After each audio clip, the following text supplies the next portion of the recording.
OK.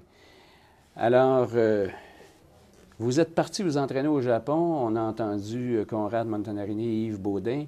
Vous êtes parti au Japon parce que vous aviez, vous aussi, des problèmes à passer votre ceinture noire ou parce que vous aviez vraiment envie d'aller vous entraîner au Japon en plus? Les deux. Les deux. Alors, contez-nous votre expérience au Japon. Bon, moi, je suis parti, dans le fond, c'était en 67, lors de l'exposition universelle ici. J'avais été voir le pavillon japonais, puis l'idée de partir, c'est là que ça rentrait. Puis étant donné qu'il y avait le problème des ceintures noires avec l'instructeur japonais, mais il a dit, tant qu'à partir, tant qu'à faire une fuite, autant la faire à l'endroit qu'il faut. Donc, c'est là que j'ai décidé d'aller à Tokyo. Alors, vous étiez quelle ceinture? J'étais ceinture marron. Ceinture marron à ce moment-là. Oui. Alors, continuez un peu votre expérience au Japon. J'imagine que le choc a dû être culturel, aussi, pour ce qui est trait au karaté, ça a dû être aussi une expérience assez intense. Au dojo central de la JKI? Oui, oui, au dojo central de la JKI. Je me suis rendu là. La seule adresse que j'avais au Japon, c'est l'adresse du siège social de l'association JKI au Japon.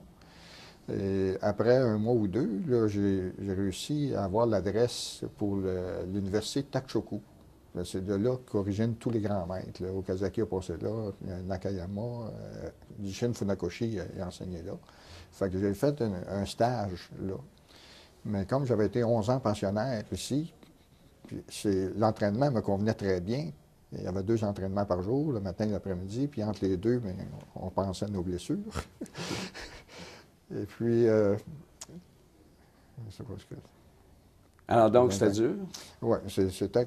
En fait, c'est la vie qui ne m'intéressait pas, parce que moi, j'avais été pensionnaire pendant 11 ans ici, puis là, on vivait à 12 à peu près dans une pièce là, qui pouvait contenir à peu près 10 personnes. Puis là, quand le seigneur avait fini de manger, mais tout le monde avait fini de manger. Quand le seigneur se couchait, tout le monde se couchait. Fait que là, ça ne m'a pas convenu du tout. Fait que là, je suis parti. Mais pour avoir accès à l'université de Takshoku, ça prenait la permission de Maître Nakayama, qui était en charge du département d'éducation physique là-bas. Donc là, je suis revenu au dojo central, je me suis entraîné là, puis j'ai passé la ceinture noire en mars 68. Mais aussitôt qu'après avoir passé la ceinture noire, j'ai eu une invitation de Maître Tagaki, qui disait que Maître Nakayama voulait que je participe au cours d'instructeur. Moi, je n'ai pas hésité du tout. Fait que j'ai participé au cours d'instructeur, mais il y avait une condition, c'est que je suive le cours régulier en plus du cours d'instructeur. Fait que c'est ce que j'ai fait là, pendant 2 ans et demi, 2 ans. J'ai suivi les 2 cours à tous les jours. Étiez-vous bien accepté? Ah, ben, en fait, si on prend du contexte politique, c'est que l'occupation américaine après la guerre, les bombes d'Hiroshima et de Nagasaki, l'occupation américaine était là depuis 5 ans. Ils ont quitté officiellement en 1957. Fait que moi, j'arrivais là en 67, c'était pas mal 10 ans après. Fait que chaque blanc que les jeunes rencontraient, c'était tous des America-Gin. Quand je suis retourné en 83, le terme avait changé, c'était Gaijin. Gaijin, c'est plus étranger. Mais au début, c'était America-Gin. Donc, la mentalité japonaise était très imprégnée par ça. Puis, il y a certains Japonais nationalistes. On sait que les arts martiaux, c'est plus à droite qu'à gauche.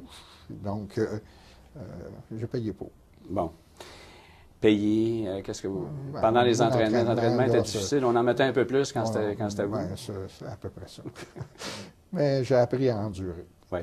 Alors, ça a été une période enrichissante. Ah, très enrichissante. Ça, j'ai appris un peu de japonais. Puis, et vous êtes revenu aussi avec une épouse japonaise. Oui, une épouse japonaise. Je suis revenu, moi, en 70, en octobre, durant la crise. Fait que quand je suis arrivé ici, c'était un pays, le Canada, c'est censé un pays pacifique, ces choses-là. Puis en arrivant à l'aéroport, tu vois l'armée, puis tu vois l'armée partout, devant les bureaux de poste, dans les rues. Ça a été un choc pour moi. Fait que là, vous revenez du Japon avec un grade de... Deuxième dan. Deuxième dan et une épouse. Et une épouse. Et une épouse. Et là, vous arrivez ici, comment... Ma fille. Et votre fille. Vous aviez eu une fille, une petite fille à ce moment-là, déjà. Alors, vous revenez ici avec tout ce monde-là. Ouais. Le Karaté populaire du Québec vient d'être créé à ce moment-là? Non, il n'était pas créé encore. Oui. Moi, c'est en 70 que je suis revenu. Bon.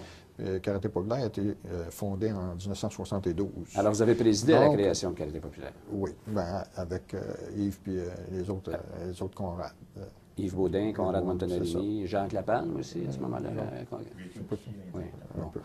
Alors, donc, vous créez Karaté populaire du Québec parce qu'il y a un besoin. Alors, comment ça fonctionne, Karaté populaire du Québec, au début? Est-ce que c'est un organisme qui a baigné dans l'huile, ça allait bien? Quelle était la situation du karaté au Québec à ce moment-là? Ben, en fait, moi, quand je suis venu du Japon, là, il y avait des dojos, ça fusionnait. Il y en avait partout, parce qu'à cause des films de Bruce Lee dans le temps. Oui. Fait qu'il y avait toutes sortes de maîtres, des maîtres 6e dan qui avaient passé le 6e dan à Trois-Rivières, puis des choses comme ça, des aberrations là, inquiétantes. Fait que là, on avait un dojo, le Q, qui avait à Saint-Laurent, avait déménagé entre-temps, par l'entremise de Jacques Lapalme, sur la rue Saint-Denis.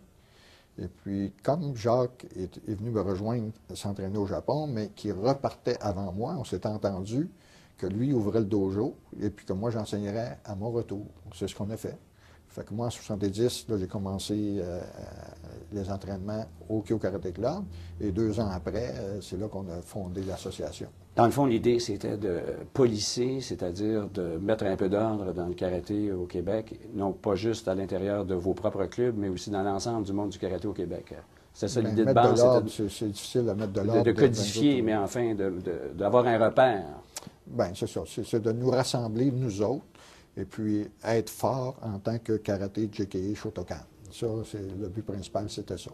Puis de rassembler nos troupes, puis faire un effort aussi. Bien, là, on a toujours continué à vouloir avoir un instructeur japonais. Ça, on n'a jamais lâché l'idée, mais ça se concrétisait jamais.